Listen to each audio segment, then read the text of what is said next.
हरे कृष्णा। श्रीमद् भागवतम में आप सभी का स्वागत करते हैं।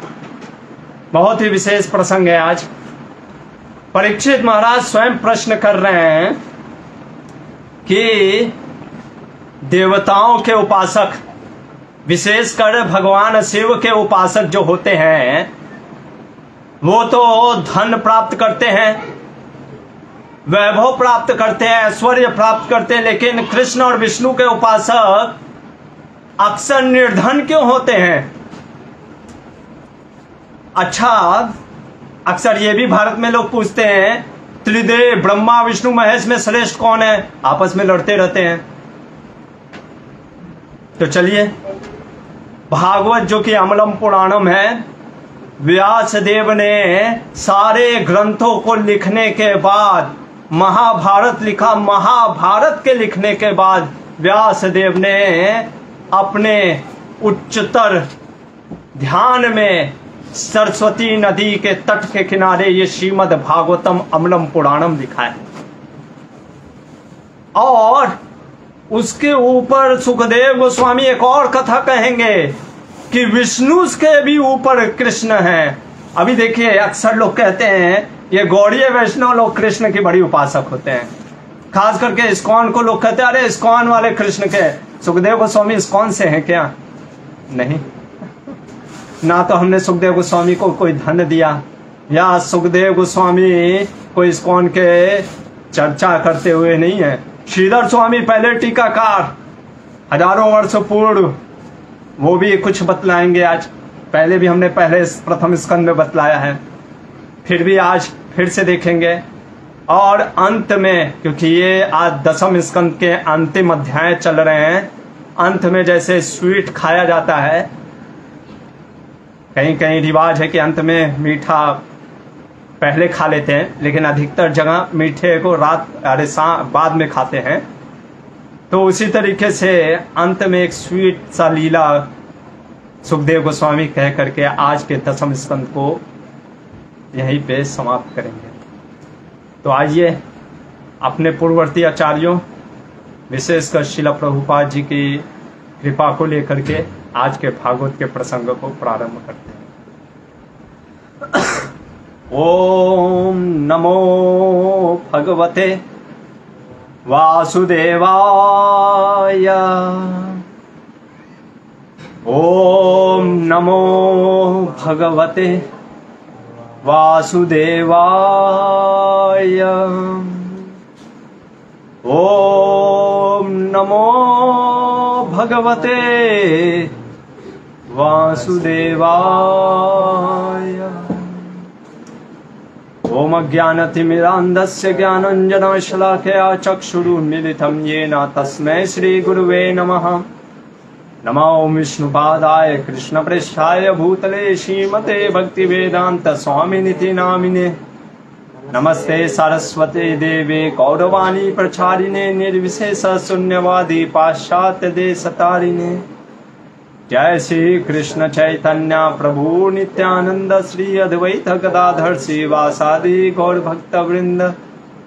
हरे कृष्णा कृष्ण कृष्ण हरे हरे, हरे राम राम राम हरे हरे। हरे कृष्णा। श्रीमद् भागवतम का यह 88वां 88 चैप्टर चल रहा है। क्या होता है एक्चुअली में, सुखदेव गोस्वामी पिछले अध्याय के अंतिम श्लोक में एक शब्द बोलते हैं, ध्यायेत जस्त्रम हरिम,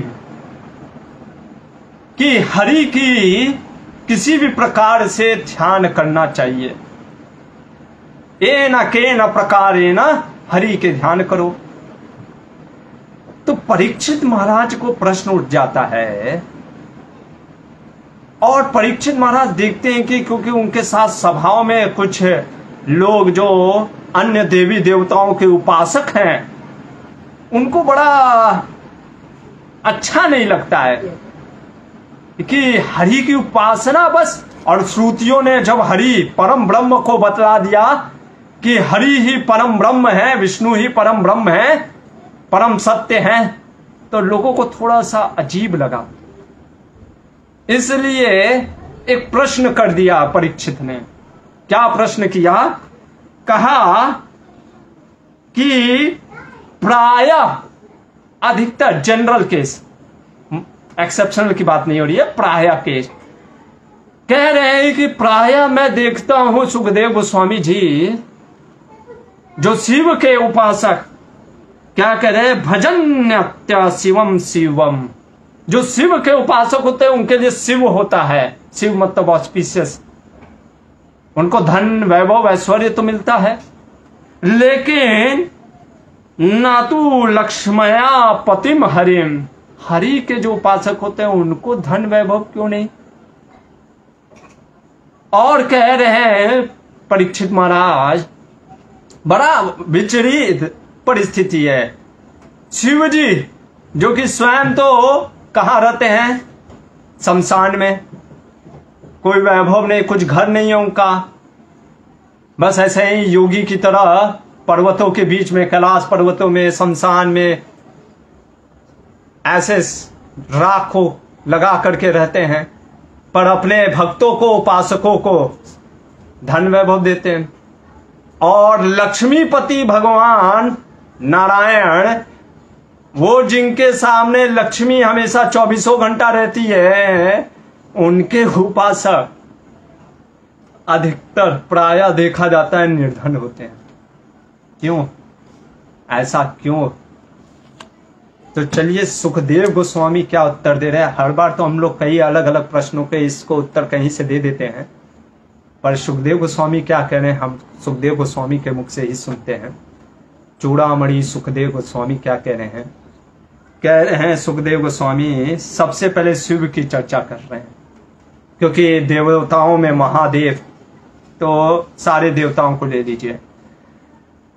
सुखदेव गोस्वामी कह रहे हैं कि शिव जो हैं वो शक्ति युक्त, अपनी निज शक्ति के साथ हमेशा रहते हैं, और भगवान शिव वास्तव में विष्णु से अलग नहीं है, लेकिन इस भौतिक जगत में कैसे वर्क करते हैं, वो गुणों को अपने अंदर लेते हैं। वो विशेषकर तमोगुण में, जैसे ब्रह्मा जी ने भी बोला कि मैं रजोगुण में होकर के सृष्टि करता हूं, और भगवान शिव तमोगुण में आकर के, अहंकार में आकर के इस सृष्टि का संहार करते हैं, उनका वो कार्य है। तो शिव जो हैं, हमारे आचार्य जी गोस्वामी कहते हैं, वो विशेषकर तीनों गुणों में, जैसे अहंकार सतोगुण रजोगुण तमोगुण में होता है, वैसे विशेषकर भगवान शिव तमोगुण से आश्रित होते हैं। अच्छा, अब क्या होता है, भगवान शिव उस अहंकार, मिथ्या अहंकार, याद करिए तीसरे स्कंद में मैंने बताया था कि मिथ्या अहंकार जो फॉल्स ईगो है आपका, अगर इसको लिया जाए तो मिथ्या अहंकार से 16 जो एलिमेंट्स निकलते हैं, ठीक है ना। 16 एलिमेंट्स क्या हैं उसमें? आपका माइंड है, 10 सेंसेस है, प्लस आपका 5 जो एलिमेंट्स है, ईथर, फायर, वाटर, एयर, अर्थ, आपका ये 10 सेंसेस, 10 इंद्रियां, 5 ज्ञान इंद्रियां, 5 कर्म इंद्रियां, हम जानते ही हैं। 5 कर्म इंद्रियां जो हो गई आपके हाथ, पैर, उदर, लिंग और जीवा। फिर उसी तरीके से 5 ज्ञान इंद्रियां आपके हो गए, आपके कान, नाक, आंख, त्वचा और मुख। मुख मतलब कि कर्म इंद्रिया में आएगा, जीवा आपका ज्ञान इंद्रिया में। तो ये 16 इंद्रियां, 16 प्रकार के एलिमेंट्स में शिव जी अपने आप को विस्तारित करते। इसीलिए ज्योतिर्लिंग जब आप बोलते हो ना, जैसे हम कहते हैं 12 प्रमुख ज्योतिर्लिंग, हमारे आचार्य कहते हैं भगवान शिव। अब कई लोग इस पे लिंग को लेकर के कितना बहस हो चुका है भारत देश में, हम तो खुद देख रहे हैं।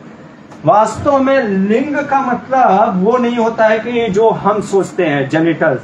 लिंग मतलब सिंबल। हमारे आचार्य कहते हैं कि ये 16 प्रकार ज्योतिर्लिंग मतलब कि फायर।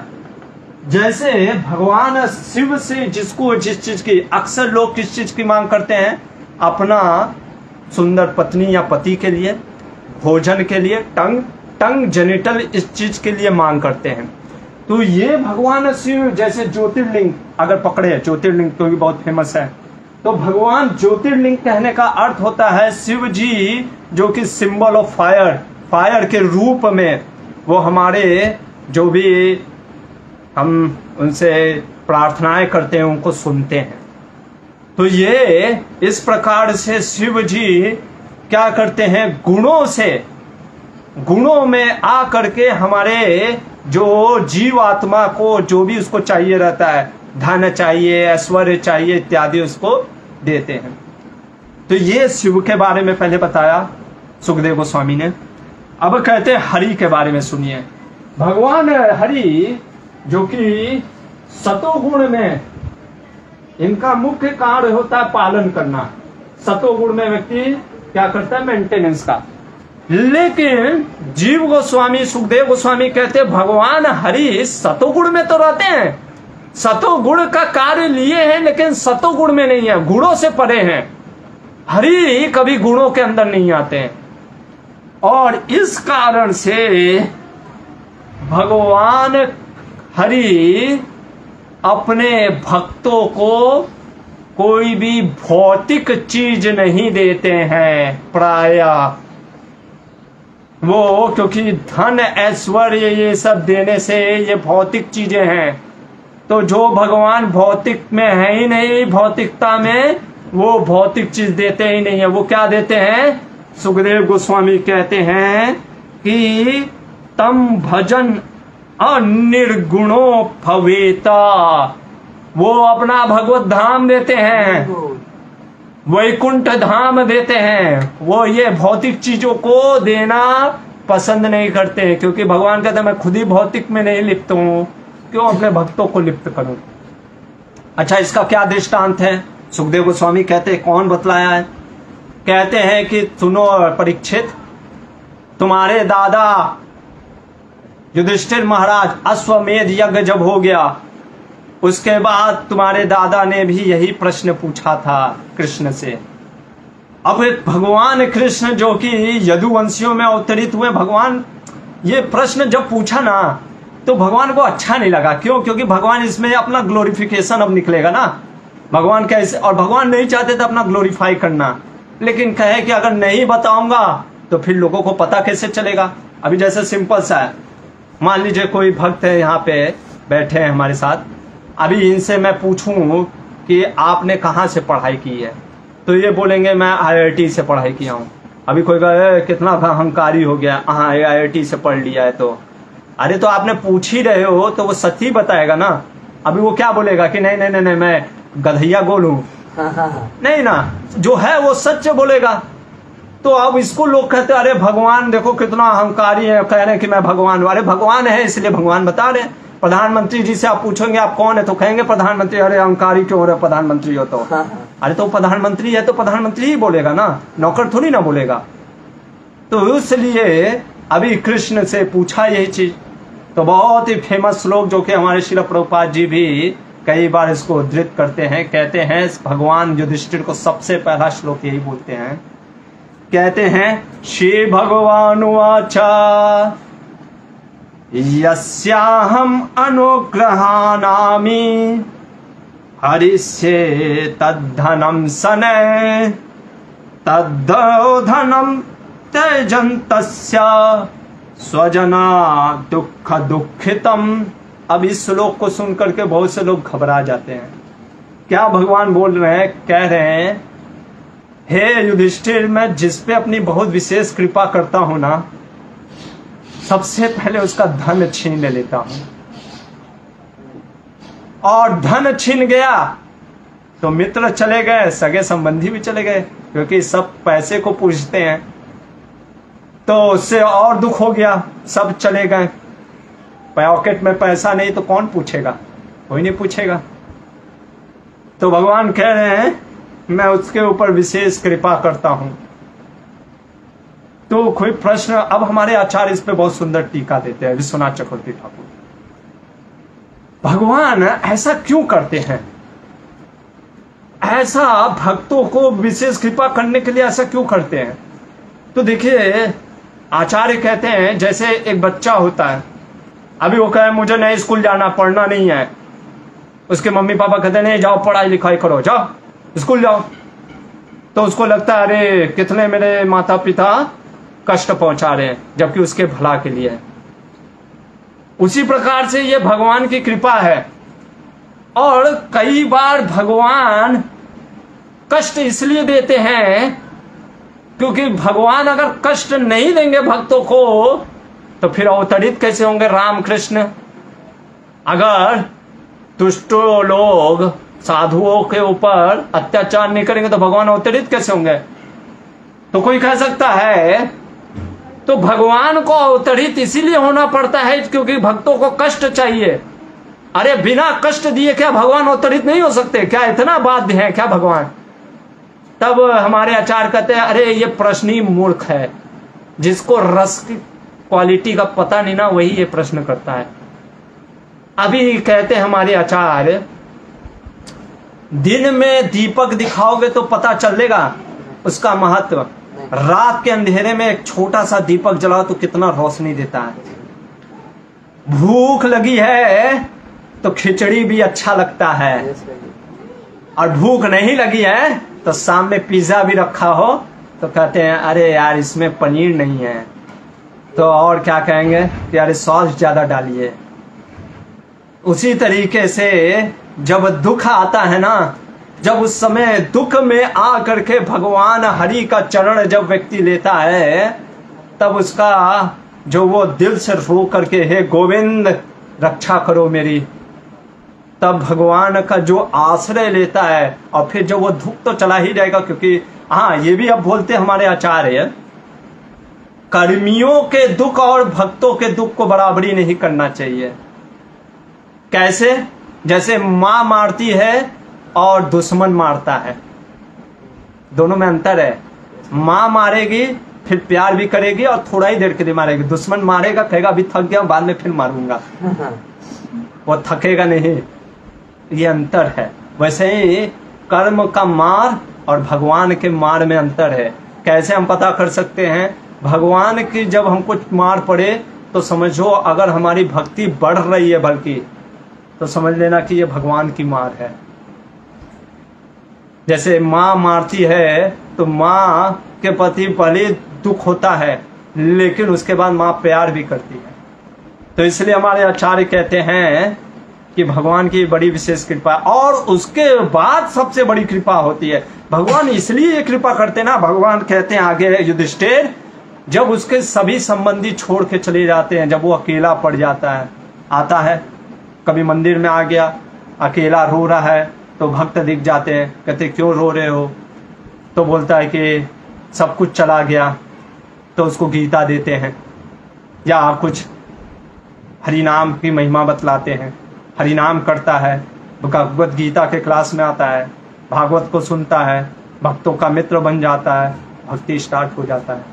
यही तो भगवान चाहते थे कि जिससे कि वो भगवत धाम चला जाए। ये भगवान की कृपा है, इसलिए मैं विशेष कृपा करता हूँ। और कहते हैं भगवान लेकिन मेरा जो ये कृपा है ना, कहते हैं ये समझ में पहले दिखता नहीं है, इसीलिए भगवान करे ये ब्रह्म के जैसा है, जैसे ब्रह्म हमको दिखता नहीं है, परम है और सूक्ष्मम है। सूक्ष्म कहने का अर्थ है अरे भक्त भी नहीं समझ पाता है ये मेरा कृपा है। जब मुसीबत आती है तब हम ये नहीं सोचते हैं, लेकिन प्रभुपाद जी को मानना पड़ेगा। जय श्रील प्रभुपाद। वो कहते हैं कि जब उनके इलाहाबाद के फैक्ट्री में आग लग जाता है, सब कुछ समाप्त हो जाता है, प्रभुपाद जी यही कहते हैं यस्याम अनुग्रह नामी, कि भगवान मेरे ऊपर बड़ी विशेष कृपा की है। क्योंकि भगवान की कृपा थी प्रभुपाद जी को, तो इसलिए वो कृपा दिख रहा था। नारद मुनि भी प्रथम स्कंद में हम देखते हैं, जब माँ मर गई ही नारद मुनि यही कहते हैं, किसको? अपने व्यास देखो कि मुझे उसमें कृष्ण की कृपा दिख गई। क्यों? क्योंकि मुझे समझाया था उन्होंने, भक्ति वेदांत उन्होंने। तो ये होता है गुरु की, साधु की कृपा। साधु संग करने से जब मुसीबत पड़ती है तो उस समय हमें ये समझ में आ जाता है कैसे वो भगवत कृपा है। तो भगवान करे ये पर कोई नहीं समझ पाता है और कहते हैं पर ये सत्य है, मतलब ये सनातन रूप से मैं कृपा करता हूँ, ये कभी समाप्त नहीं होने वाला है। अरे ये तो छोड़ो, ये कृपा से भगवत धाम संसार का बंधन छूट जाता है। लेकिन भगवान कहते हैं इस कृपा को क्योंकि नहीं समझ पाता है व्यक्ति, तो कहता हरि की भजन छोड़ो, देवताओं काली की पूजा स्टार्ट करो, मांस मुर्गा खाओ, मदिरा पियो, जो मना रहा है वो करो। और सामान्यतः लोग मेरे इस कृपा को ना समझ पाने के कारण क्या करते हैं, कर्तव्यों से विमुख। और सबसे बड़ा क्या होता है ना, देवताओं की कृपा में प्रॉब्लम, हम अहंकारी हो जाते हैं। अच्छा भगवान भी कभी कभी देते हैं लेकिन वो शुद्ध कर देते हैं। ध्रुव महाराज को दिए, ध्रुव महाराज कहा कि मैं जाऊंगा अपने दादा से भी बड़ा राज्य प्राप्त करूंगा। भगवान ने जब दर्शन दिया तो कहा कि मैं आया था क्या चीज, शीशे के टुकड़े के लिए, आपने तो मुझे हीरा दे दिया। भगवान अपना दर्शन दे करके शुद्ध हो गए।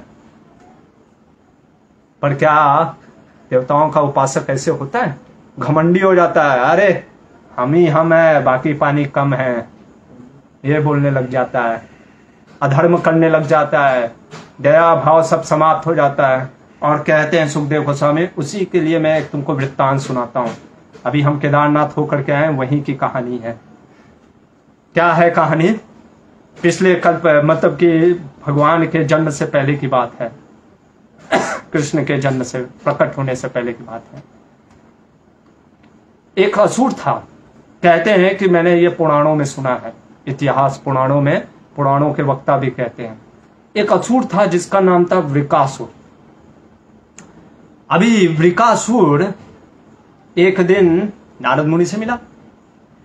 नारद मुनि से पूछा कि मुझे ये बताइए कि ये ब्रह्मा विष्णु महेश में जल्दी प्रसन्न कौन होता है। नारद मुनि ने पूछा कि क्यों, अरे मुझे कुछ वरदान चाहिए। नारद मुनि समझ गए, साधु से मिल करके भगवान का भजन ना पूछ करके ये पूछ रहा है कि कौन प्रसन्न होंगे, तो इसका मतलब कुछ और चाहिए इसको। नारद मुनि भी कहे ठीक है, भगवान शिव बहुत जल्दी प्रसन्न होते हैं, हाँ लेकिन बहुत जल्दी गुस्सा भी हो जाते हैं। अरे बाप रे ऐसा है क्या, अरे घबराओ नहीं, पर रावण और बाणासुर भगवान को शिव को प्रसन्न कर दिए, बस वंदना किए, प्रसन्न हो गए भगवान शिव। बल्कि भगवान शिव उनके चक्कर में फंस गए और उनको बड़ा कष्ट हुआ। बाणासुर के लिए उनको रक्षा करना पड़ा, कृष्ण से लड़ना पड़ा। हमारे जीव गोस्वामी कहते हैं ये पिछले कल्प के कृष्ण की जो युद्ध था उसका वर्णन करते हैं, क्योंकि कृष्ण अभी प्रकट नहीं हुए थे। वृकासुर कहता है ठीक है, जाता है यहीं केदारनाथ पहुंचता है, भगवान शिव का यज्ञ करके भगवान शिव को ओम नमः शिवाय थोड़ा सा चमड़ी काट करके डालता है यज्ञ में। सुखदेव गोस्वामी करे इतना तमोगुणी था, अरे ये बाणासुर तो और रावण तो कम से कम रजोगुणी था, ये तमोगुणी। बताइए यज्ञ के आहुति में क्या दे रहा है, मांस का टुकड़ा, जो कि क्या है, देवताओं का मुख है। ऐसे ही देते रहा। 7वां दिन तक जब देखा कि शिव जी प्रकट नहीं हुए और नारद जी तो कहते बड़ा जल्दी प्रसन्न हो जाते हैं, गुस्सा आ गया नदी में नहाया, आ करके बाल भिंगाई हुआ था, उठाया अपना खड़ग और कहा अभी गर्दन काट देता हूं। जैसे ही गर्दन काटने के लिए लगा, भगवान शिव प्रकट हो गए और दोनों हाथ को पकड़ लिए। जैसे ही दोनों हाथ को पकड़े उसका शरीर फिर से नवयुवन हो गया। भगवान शिव ने कहा अरे मैं बहुत जल्दी प्रसन्न हो जाता हूं, तुमने तो इतना बड़ा कष्ट क्यों किया, मास्क डाल करके मुझे तो जल भी दे देते हो कोई मेरे लिंग पे, शिवलिंग पे, मैं प्रसन्न हो जाता हूं। बोलो क्या वरदान चाहिए। वृकासुर कहता है मुझे ये वरदान चाहिए कि मैं जिसके सिर पे हाथ रख दूं वो तुरंत ही भस्म होकर के मर जाए। और यश एक बार नहीं कि चलो एक बार बस हो गया, नहीं, बार बार जिसके भी इसके ऊपर किसी के ऊपर हाथ रख दिया, खत्म, भस्म। कितना अच्छा वरदान है, किसी को समाप्त करना, बस आ जाओ आशीर्वाद देता हूं, सिर पे हाथ रखो, खत्म। भगवान शिव थोड़ा सा सोचने में पड़ जाते हैं, बाप रे बाप, बहुत डेंजर है। लेकिन शिव जी सोचते हैं, मंद मंद मुस्कुराते हैं और कहते हैं कृष्ण भगवान विष्णु की बड़ी कृपा है, हमें क्या है। देवताओं लोग को टेंशन नहीं रहता, वो लोग सोचते हैं दे दो, बाद में अगर कुछ दिक्कत होगा विष्णु जी तो है ही बचाने के लिए। भगवान शिव कहते ठीक है तथास्तु। अब इधर वृकासुर जैसे ही पता चल गया, उसने कहा पहले शिव जी पे ही टेस्ट कर लेता हूं। ये होता है, देख लो देवताओं के उपासक इतने दुष्ट होते हैं, अधर्मी होते हैं। भगवान शिव के ऊपर हाथ रख करके ऐसे भागा। भगवान शिव का अरे बाप रे बाप, ये तो मेरे ही ऊपर टेस्टिंग। भगवान शिव भागते हैं उत्तर की तरफ, क्यों? श्वेत द्वीप उधर ही है। भागते हैं उधर, भागते भागते सारे देवता ब्राह्मण सब रास्ते में मिलते हैं। अरे शिव जी क्यों भाग रहे हैं? अरे वो वृकासुर लगा हुआ है, वो मेरे को ऊपर टेस्ट करना चाह रहा है। सब कहते हैं अरे बाप रे बाप, भागो हम लोग के ऊपर ना टेस्ट कर दे। सभी भगवान श्वेत द्वीप के पास जब वहां पे पहुंचते, भगवान देख लेते हैं, अरे शिव भगवान से अभिन्न है, शिव जी भक्त भी हैं। शिव जी को देख करके भगवान के अंदर दया आ गई।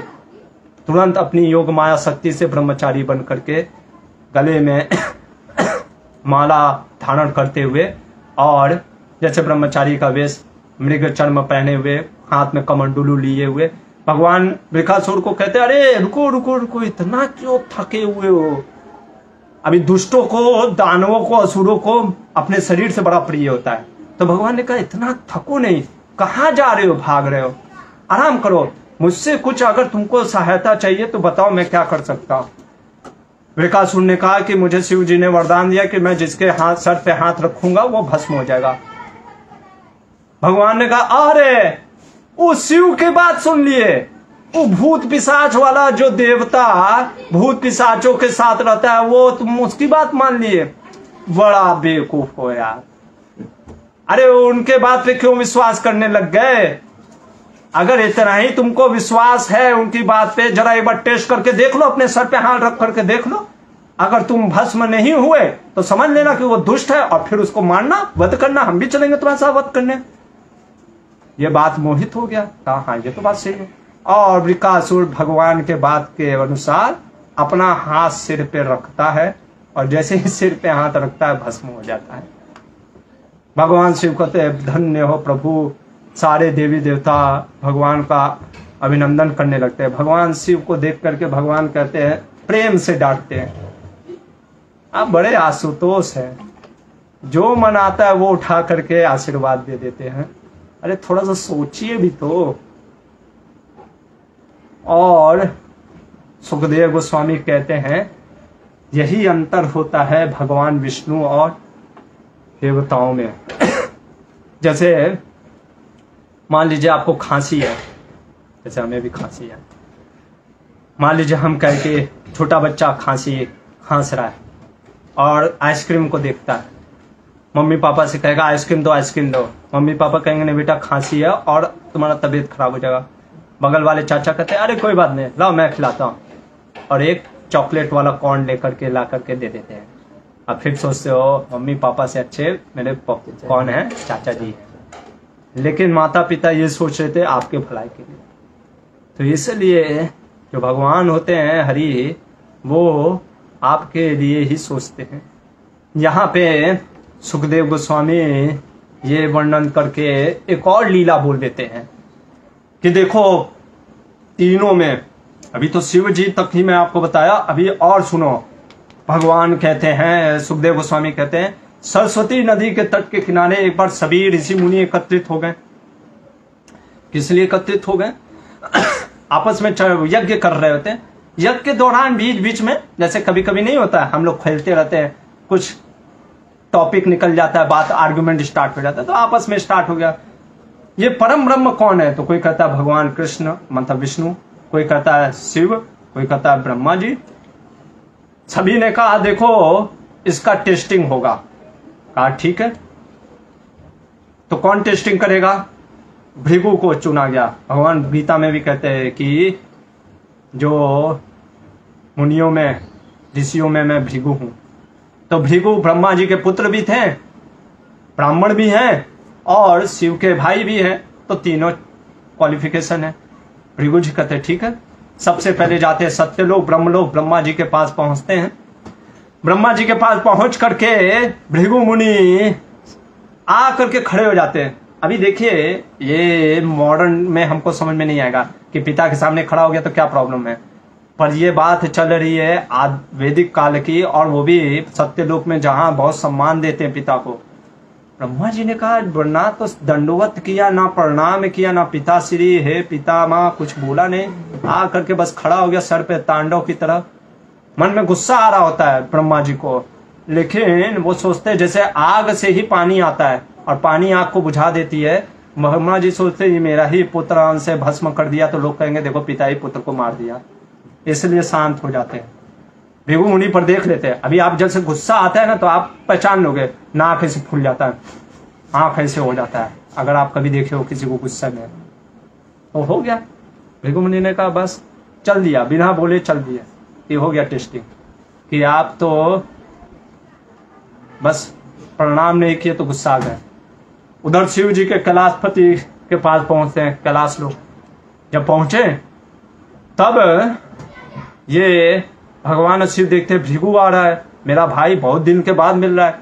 वैदिक काल में जैसे कोई मिलता है भाई बहुत दिनों के बाद, और भाई कैसे हो। भगवान शिव आनंद में, अरे भृगु आ जाओ घरे मिलते हैं। दूर हट, नहाया ना धोया रहता है कहाँ, शमशान में राख पोत करके मेरे ब्राह्मण से गले मिलने आ गया, दूर हटो दूर हटो। भगवान शिव कहते बाप रे बाप, मेरे को ऐसे चैलेंज कर दिया। भगवान शिव का दिमाग गर्म, उठाते त्रिशूल कहते आज ही इसका वध कर देता हूं, खत्म कर देता हूं भृगु को ही। भगवान शिव उठा करके त्रिशूल मारने वाले होते हैं, माँ पार्वती कहती अरे बाप रे बाप, ब्राह्मण को ही मार देंगे, और वो भी अपने भाई को। माँ पार्वती भगवान शिव के चरणों को पकड़ लेती है। भगवान कहते नहीं छोड़ो पार्वती। पार्वती जी कहती नहीं नहीं नहीं, अरे आपके भैया हैं छोड़ दीजिए, हो गया गलती से कुछ बोल दिए होंगे। और भृगु मुनि भी कहते ज्यादा देर रुका तो पता चला मार ही देंगे, इसलिए निकल ही जाता हूँ। निकल गए, भगवान शिव को भी देख लिया। पहुंचे अब वैकुंठ। अब ये कौन सा वैकुंठ है, हमारे जीव गोस्वामी कहते हैं 8वें स्कंद में मैंने आपको बताया था विकुंठ की जो कि माँ थी, वैकुंठ करके जो भगवान प्रकट हुए, जैसे कि वामन देव इस तरीके से वैकुंठ अवतार लेते हैं। और लक्ष्मी की प्रसन्नता के लिए उन्होंने एक वैकुंठ भौतिक जगत में ही जो श्वेत द्वीप कहलाता है वो भगवान ने किया है, वो वैकुंठ। तो वहां पे वैकुंठ जो भगवान थे वो वहां पे लेटे हुए थे लक्ष्मी जी के गोद में अपना सिर रख करके। अभी भृगु मुनि वहां पे पहुंचे, बिना कुछ ना बोले ना कुछ, सीधे अपने चरण से भगवान की छाती पे मारा लात।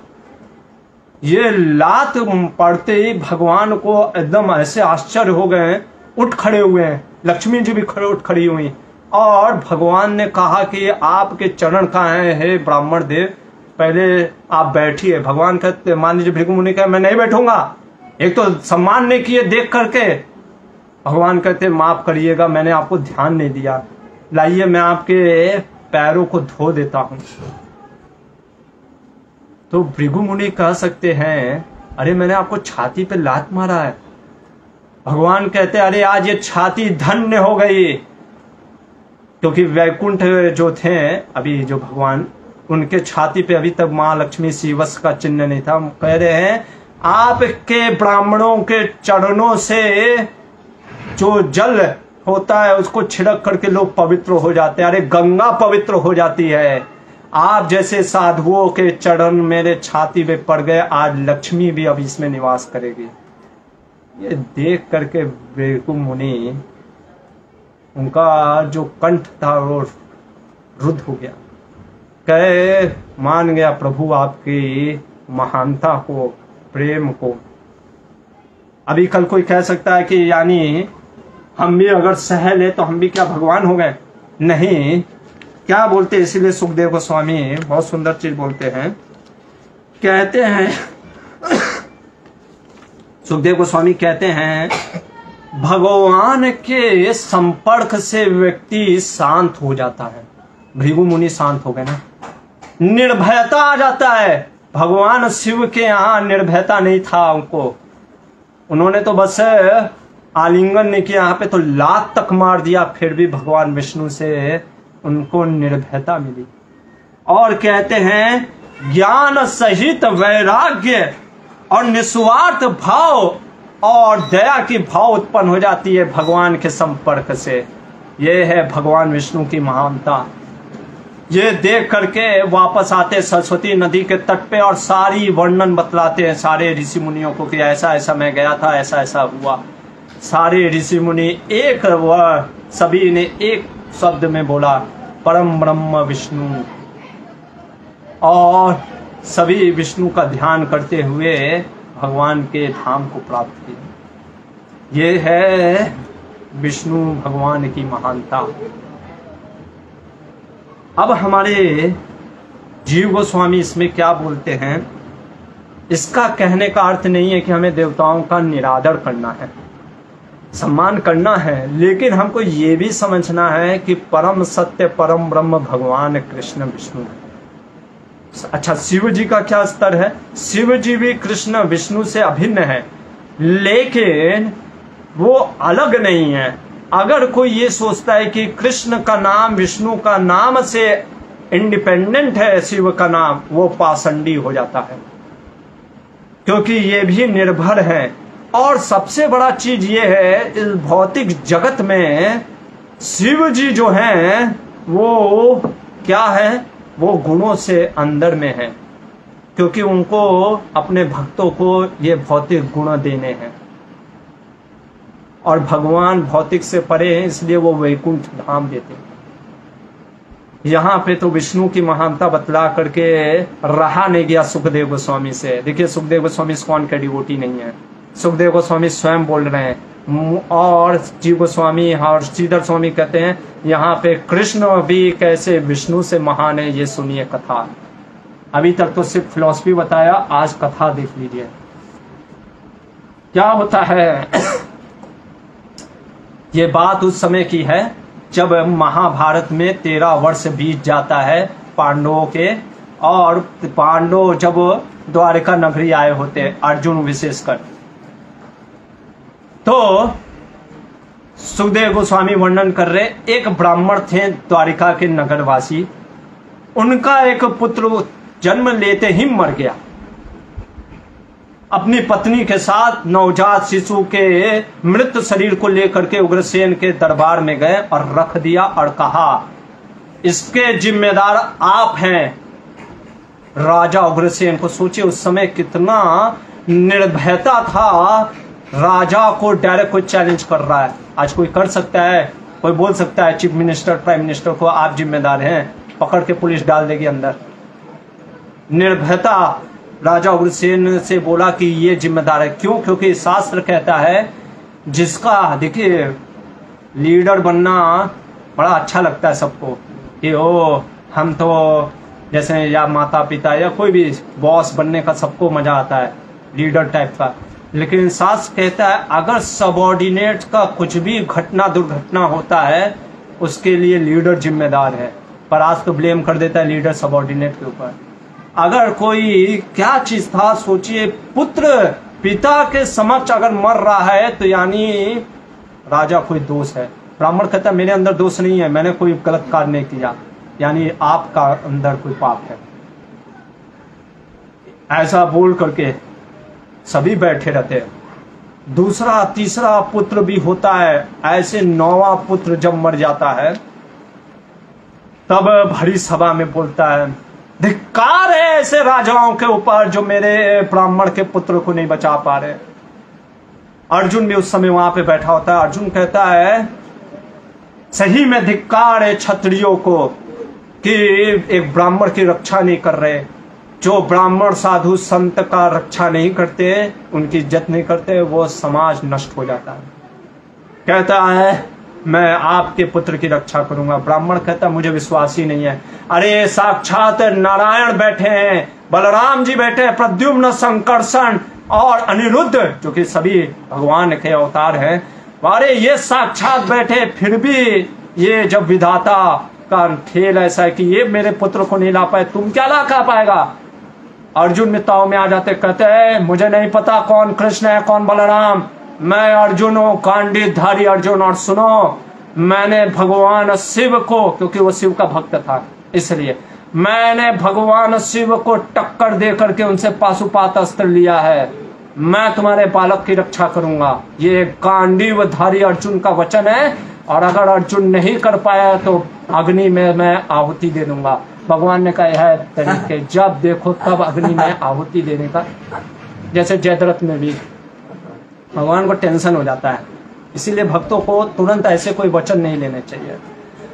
अभी वो भगवान वहां पे बैठे हो, नहीं कर रहे, कुछ कारण होगा ना, लेकिन फिर भी अब ले लिया तो ले लिया।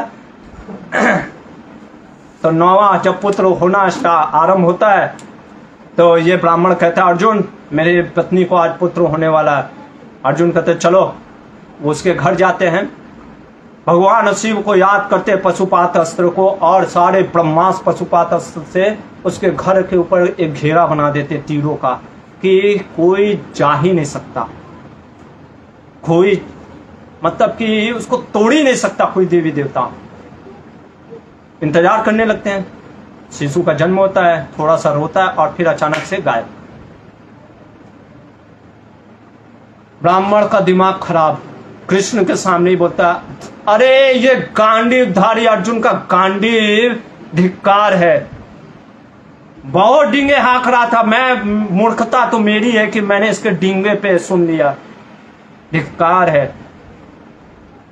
अर्जुन कुछ बोलता नहीं है, सबसे पहले यमलोक जाता है, क्योंकि वहीं पे लोग जाते हैं। यमलोक में सीधे यमराज से पूछता कहाँ है बच्चा। यमराज कहते इधर नहीं है बेटा।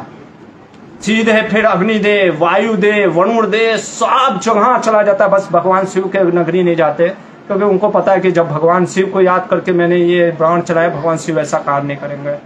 पूरा ब्रह्मांड छोड़ ढूंढ लेता है, नहीं मिलता है, परेशान वापस आता है, कहता अब तो लग रहा आहुति देना पड़ेगा। अग्नि जलाता है, भगवान कृष्ण कहते रुको, अरे मेरे पास भी आ जाओ, पूछ लो कि क्या हुआ, मैं लेकर के चलता हूँ। भगवान लेकर के उसको चलते हैं पश्चिम दिशा से। कॉस्मोलॉजी में आपने देखा होगा, पढ़ा भी होगा, लोकालोक करके है, जहाँ पे अंधकार ही अंधकार है। सातों भूमंडल ये सबको पार करते हुए लोकालोक में पहुँचते भगवान। अंधकार, घोड़े सब इधर उधर भागने लगे, कुछ दिख ही नहीं रहा है। भगवान ने सुदर्शन को आगे किया, उसके चमक से लोकालोक को पार करते हुए ब्रह्म ज्योति में जैसे ही आते हैं भगवान, तो बोलते हैं अर्जुन को कि ये मेरा ही प्रकाश है। अर्जुन आंखें बंद कर लेता है, कहता है मुझे कुछ दिख नहीं रहा, मैं अंधा हो जाऊंगा। भगवान ब्रह्म ज्योति को पार करते हुए कारणों दक्षाई विष्णु, जो कि कारणों सागर पे लेटे हुए थे, वहां पे पहुंचते हैं और देखते कि समुद्र में उफान जैसा कारणों सागर में, और भगवान महाविष्णु शांताकारं भुजगशयनं पद्मनाभं सुरेशं विश्वाधारं गगन सदृशं मेघवर्णं शुभांगं लक्ष्मीकान्तं कमलनयनं योगी भीड़ ध्यान गम्यं वंदे विष्णु भवभयहरणं सर्वलोकैकनाथं। महाविष्णु लेटे हुए हैं शांत मुद्रा में, अनंत शेष जो कि कैलाश के जैसे सफेद के रंग के थे। तो ये देख करके जैसे ही महाविष्णु को भगवान कृष्ण और देखा, अर्जुन ने प्रणाम किया। भगवान महाविष्णु कहते हैं आपका दर्शन करने के लिए ही मैंने इन पुत्रों को यहाँ पे लाया था, और आज आपके दर्शन हो गए, मैं धन्य हो गया। महाविष्णु कहते हैं सिर्फ हे, और आप जो कि आप ही के नर नारायण ऋषि औस है, वो धर्म की स्थापना कर रहे हैं, इसलिए मैं आपका दर्शन चाहता था। ये बोल करके भगवान ने उस ब्राह्मण के पुत्र को उसी वहां से लेकर के द्वारिका नगरी में ला करके ब्राह्मण के पुत्र को दे दिया। इधर अर्जुन को टेंशन हो गया, अरे ये महाविष्णु, भगवान महाविष्णु एक भगवान कृष्ण के दर्शन के लिए इतना बड़ा खेल खेले। अरे डायरेक्ट आकर के द्वारिका में दर्शन नहीं ले सकते थे क्या? और अगर दर्शन नहीं ले सकते थे, दर्शन ले भी लिया, स्वयं क्यों चोरी करने आए? इसके बालकों को, अरे दूध को भेज देते। इतना क्या, अरे बाप रे बाप, दंडवत मार देता है कृष्ण को, कहता कृष्ण मान गया, आप महान हो। और ये दर्शाता है, हमारे आचार्य कहते हैं महाविष्णु भी भगवान कृष्ण के ब्यूटी से अट्रैक्टेड हैं। इसीलिए जो 64 बोला कला कि जो 4 रूप माधुर्य वो कृष्ण में जो है वो भगवान विष्णु में भी नहीं है। विष्णु जी भी अट्रैक्ट हो जाते हैं अपने ही कृष्ण, जो कि कृष्ण विष्णु में अंतर नहीं है फिर भी। और ये समझ गया, और कृष्ण कहते देखो अर्जुन, मैं वैकुंठपति महाविष्णु को दर्शन देना चाहता था, ऐसा नहीं है, लेकिन मैं सिर्फ ब्राह्मण के लिए नहीं गया। ब्राह्मण के लिए जाना होता तो पहले ही पुत्र में चला जाता। मैं सिर्फ अपने भक्तों के लिए गया, खास करके तुम्हारे लिए। कौन ते है ना प्रणश्यति ना मे भक्ता प्रणश्यति, अरे मेरा भक्त कभी नाश नहीं होता, तुमने वचन ले लिया, मुझे तो जाना ही पड़ेगा ना। ये है भगवान की महिमा। सुखदेव गोस्वामी कहते हैं कि इससे स्थापित होता है क्या, कृष्ण की महिमा, कृष्ण की ब्यूटी, कृष्ण का माधुर्य भगवान से भी अद्भुत है। किससे? विष्णु से भी। और उसी चीज को बतलाते हैं 10वें स्कंद के अंतिम अध्याय 90वें अध्याय में। कहते हैं हमारे श्रीधर स्वामी, अंत में जैसे स्वीट खाने का रिवाज है वैसे ये सुनिए बहुत सुंदर लीला, क्योंकि भगवान का माधुर्य, तो माधुर्य लीला ही बता रहे हैं।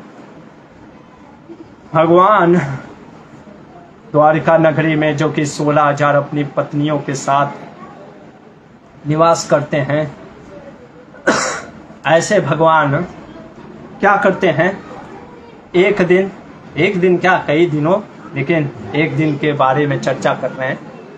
भगवान जल क्रीड़ा करते हैं अपनी रानियों के साथ और जल में विहार करते हैं। तो रानियां भी पिचकारी से भगवान को मारती हैं, भगवान भी पिचकारी करके ऐसे रंग खेलते हैं। और भगवान के साथ आनंद में इतना मंत्र मुग्ध हो गई रानियां कि भगवान के होते हुए भी सब जगह योमाम पश्यति सर्वत्र, हर जगह उनको भगवान का ही अनुभव होने लग गया। और क्या बोलती हैं, कहती हैं सुखदेव गोस्वामी, ध्यान से सुनो परीक्षित, क्या भाव है। यही हमारे अंदर भी भाव हमको पैदा करना है कि हर जगह कृष्ण के भाव को देखना। कहते हैं सबसे पहले सुखदेव गोस्वामी कि जो कुररी पक्षी होता है उसको देख करके रानियां ऐसे बोलती हैं, अरे तुमको नींद नहीं आ रही है क्या? कुररी पक्षियां जो रात को चें चें करती हैं, तुमको नींद नहीं आ रही है? ओ, तुमको भी भगवान से विरह हो रहा है क्या? और कहती हैं कि पर भगवान तो सो रहे हैं, वो तो तुम्हारी बात सुनेंगे नहीं कि तुम रो रहे हो। तो मान लीजिए कुररी पक्षियां कह रही हो कि भगवान आप लोग के साथ सो रहे हैं क्या? रानियां कहती हैं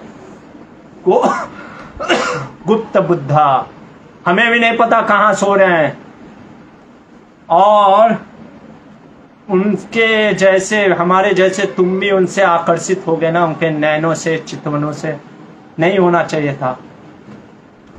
तो कुछ रानी कहती हैं चक्रवाकी को देख करके, चक्रवाक करके जो पक्षी है, आंखें मूंदने के बाद भी तुम रो रही हो, क्यों? क्या तुम्हें अपने प्रियतम की याद आ रही है? नहीं नहीं नहीं नहीं, इतना क्यों रोगी? जरूर तुम भी अच्युत की दासी बन गई हो और तुम भी चाहती हो एक बार अच्युत को देखना। आगे कहती है कुछ रानियां समुद्र को देख करके, अरे तुम रात भर सोते नहीं हो क्या? दिन रात गरजते रहते हो। जैसे आप रात को समुद्र के किनारे जाएंगे तो समुद्र की आवाज आती है लहरों की, तो समुद्र को देख करके कहती है कि तुमको भी रात को नींद नहीं आ रहा है क्या? ओ, तुम्हारा भी भगवान ने कुछ चोरी कर लिया, जैसे हमारे आलिंगन देने के बहाने हमारे हीरो के हार को चोरी कर लिया। तुम्हारा भी, हाँ अब समझ में आया क्या चोरी हो गया। लक्ष्मी पुत्री है तुम्हारी, कौस्तुभ मणि सब लेकर के चले गए ना, इसलिए तुमको नींद नहीं आ रही है। ओहो। तो कुछ है रानियां चंद्रमा को देख करके बोलती है, अरे चंद्रमा तुम इतना क्षय क्यों हो रहे हो, कम क्यों हो रहे हो, सूख क्यों रहे हो, क्या हो गया, तुमको कोई रोग हो गया है क्या? और कह रही हैं कि तुम कुछ बोल क्यों नहीं रहे हो? अच्छा, तुम मुकुंद के वचनों को स्मरण कर रहे हो, जो तुमको बोला था, जैसे हमको वादा दिया था किए थे, वो तुमको भी याद आ रही है उनके वचन के। तो कुछ रानियां मंद समीर जो हवाएं, सुंदर सुगंधित हवाएं बह रही है, कह रही हैं एक तो हम पहले ही काम से पीड़ित हैं गोविंद के, और तुम मंद हवाएं चल करके और काम वासना को बढ़ा रहे हो। तो कुछ बादलों को देख करके कहती है, ये बादल जो है ना कृष्ण का मित्र है, क्यों, दोनों एक ही रंग के हैं, लेकिन आप देखो ये भी उदास है, देखो देखो बारिश के बहाने रो रहा है, क्यों, क्योंकि कृष्ण का विरह के कारण। तो कुछ गोपियां, कुछ रानियां कहती हैं कोयल को देख करके कि कोयल की आवाज से तो इतनी सुंदर कोयल की आवाज है कि मरा हुआ व्यक्ति भी जीवित हो जाए, पर आज रानियों को दुख हो रहा है क्योंकि कृष्ण की याद आ रही है। तो कह रही है, अरे कोयल बंद करो अपनी आवाज, नहीं तो जो हमारी अग्नि, जो हम काम के अग्नि से जल रही है, उसी अग्नि से तुम्हारे चोंच को आग लगा देंगे गुस्से में। और कुछ रानियां पर्वतों को देख करके कह रही है कि जैसे हम भगवान के चरण को छाती में रखना चाहती हैं, वैसे ये पर्वत भी भगवान के चरणों को अपने चोटी पे रखना चाहते हैं। तो कुछ रानियां नदियों को देख करके कहती हैं, क्योंकि ग्रीष्म ऋतु था, सूख गई थी नदियां, कमल भी नहीं खिले थे, तो कह रही हैं देखो देखो जैसे हम सूख गई हैं वैसे नदियां भी सूख गई हैं, और जैसे हमारा मुख पूरा क्या हो गया, मुरझा गया, वैसे इनके यहाँ कमल नहीं खिल रहा है, मुरझा गई है। और हंस को देख करके रानियां पूछती हैं, तुम्हारे स्वामी कुशल मंगल हैं? हंस कहते, कैसे कुशल मंगल होंगे तुम्हारे बिना, तुम रानियों के बिना। तो रानियां कहती है, अरे उनको हमारी बात याद आती है। रुक्मिणी जी कहती है, मेरे को बोला था सभी रानियों में तुम सबसे प्रिय हो हे रुक्मिणी, और छोड़ के चले गए। हंस कहते, अरे कहाँ छोड़ के चले गए, बहुत याद करते, वो चाहते कि तुम लोग उनकी सेवा करो, चलो उनके साथ सेवा करने।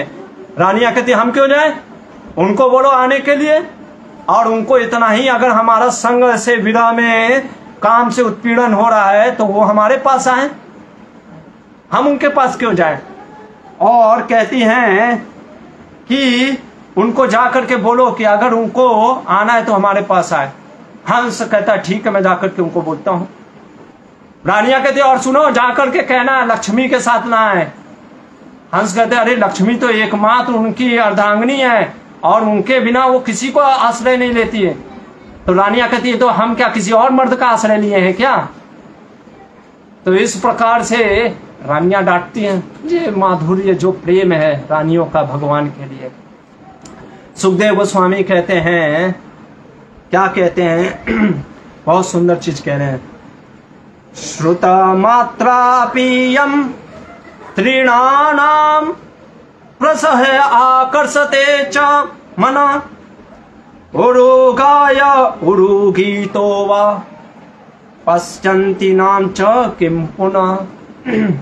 अरे ये भगवान कृष्ण की जो लीला है ना, विशेषकर स्त्रियों को आकर्षित कर देती। जो भी एक बार भगवान का, एक्चुअल में अगर आप देखो हमारे आचार्य कहते हैं विशेषकर स्त्रियों के लिए, गीता में भी भगवान बोलते हैं अगर कोई स्त्रियों के लिए भगवान है तो वो कृष्ण ही है, राम भी नहीं है, क्योंकि राम तो एक पत्नी व्रता है। भगवान सबको अपना, सबके स्वामी कृष्ण है। और कह रहे सुखदेव गोस्वामी, स्त्रियों विशेषकर, क्योंकि गोपियां और रानियां जो माधुर्य में, हमारे चैतन्य महाप्रभु भी यही कहते हैं, आराध्यो भगवान व्रजेश तन्यत तद्धाम वृंदावनम रम्या काचिद उपासना व्रजवधू वर्गे न वा कल्पिता। ब्रज की गोपियों के जैसा हमको भी सीखना है उपासना करना। और कह रहे हैं सुखदेव गोस्वामी, अरे जिस स्त्रियों ने एक बार बस भगवान का श्रवण कर लिया है वो आकर्षित हो जाएंगी, तो उन स्त्रियों का क्या कहना जिन्होंने भगवान को दर्शन किए हैं। और विशेषकर उन स्त्रियों का क्या कहना गोपियां और रानियों के बारे में जो भगवान से माधुर्य में, भगवान के विरह में रह ही नहीं पाती हैं। कहते हैं भगवान सुखदेव गोस्वामी, भगवान कृष्ण वास्तव में प्रकट होकर के धर्म अर्थ काम मोक्ष सभी चीज को दिखलाया सिखलाया, विशेषकर गृहस्थों को सिखलाया कैसे गृहस्थ जीवन में हम, क्योंकि गृहस्थ के ऊपर ही तीनों वर्ग ब्रह्मचारी वानप्रस्थ सन्यासी निर्भर करते हैं, तो गृहस्थों को सिखलाया कैसे जीवन जीना चाहिए, आदर्श से गृहस्थ जीवन। और उसी के उपरांत में कहते हैं सुखदेव गोस्वामी कि 16,108 जो रानियां थे उन सभी से उनमें सभी में प्रमुख जो रुक्मणी और 8 प्रमुख रानियां थी, सभी से भगवान को 10 पुत्र हुए। और उनमें भी जो प्रमुख 18 है उनमें से प्रद्युम्न है। कौन है? कहते हैं प्रद्युम्न है। भगवान कृष्ण से प्रद्युम्न के पुत्र हुए हैं अनिरुद्ध, जो कि हम देख चुके हैं। रुक्मी के पुत्री से विवाह होता है प्रद्युम्न का और उनसे एक पुत्र होता है। अनिरुद्ध से आते हैं ब्रजनाभ। जितने भी आज हम वृंदावन में विशेषकर राधा गोविंद इत्यादि जो विग्रहों को देखते हैं, ये ब्रजनाभ ने स्थापना किया था। ब्रजनाभ के पुत्र हुए हैं संबाहु, एक मिनट में देख लेता हूं, सुबाहु हुए हैं। सुबाहु के पुत्र हुए हैं, ये सिर्फ एक लाइन का बताया जा रहा है, शांत सेन के पुत्र हुए हैं सतसेन। इस तरीके से सुखदेव गोस्वामी इतना ही तक रुक जाते हैं और कहते हैं कि भगवान के ये जो पुत्र थे इनके लिए कितने टीचर लगे थे, क्योंकि इतने पुत्र और पोते थे। कह रहे हैं 3 करोड़ टीचर थे, तो सोचिए कितने बच्चे कितने पुत्र होंगे यदुवंशी। और कह रहे हैं मात्र उग्रसेन के साथ कितने परिचारक थे, 3 नील यानी 30 ट्रिलियन। अब आप कहेंगे इतने लोग कहां से आ गए, ये भगवान की लीला है, इतने पार्षद। और कहते हैं कि जो दीति के जो संतानों ने असुर और इस सब रूप में राजाओं के रूप में जन्म लेते हैं, उनका संहार करने के लिए भगवान प्रकट होते हैं और उनका नाश करते हैं।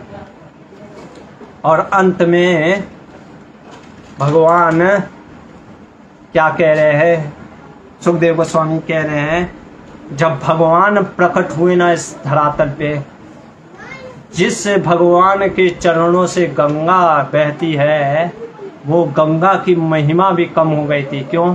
क्योंकि भगवान ब्रज में यमुना के नदियों के तट के किनारे और द्वारिका में थे, उसकी महिमा का गुणगान। और कहते हैं जो भगवान के ऐसे लीलाओं को श्रवण करता है, कीर्तन करता है, जो देवकी नंदन यशोदा नंदन से फेमस है भगवान, ऐसे भगवान के श्रवण कीर्तन को ध्यान से अगर प्राणी ध्यान पूर्वक इस भागवत का श्रवण करता है तो उसको कृष्ण की भक्ति और अंत में भगवत धाम की प्राप्ति होती है। यहाँ पे 10वें स्कंद की समाप्ति होती है।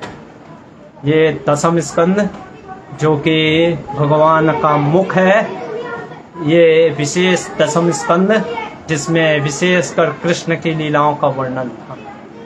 अब जो अंतिम के 2 स्कंद बचे हैं, विशेषकर 11वां स्कंद और 12वां स्कंद, वो हम देखेंगे। उसमें विशेषकर ज्ञान की महिमा ज़्यादा है और कैसे भगवान इन यदुवंशियों, सोचिए इतने यदुवंशियों का भार कैसे भगवान हटाते हैं, ये 11वें स्कंद में हम देखेंगे। हरे कृष्णा। ग्रंथराज श्रीमद् भागवतम की जय, श्रील प्रभुपाद की जय।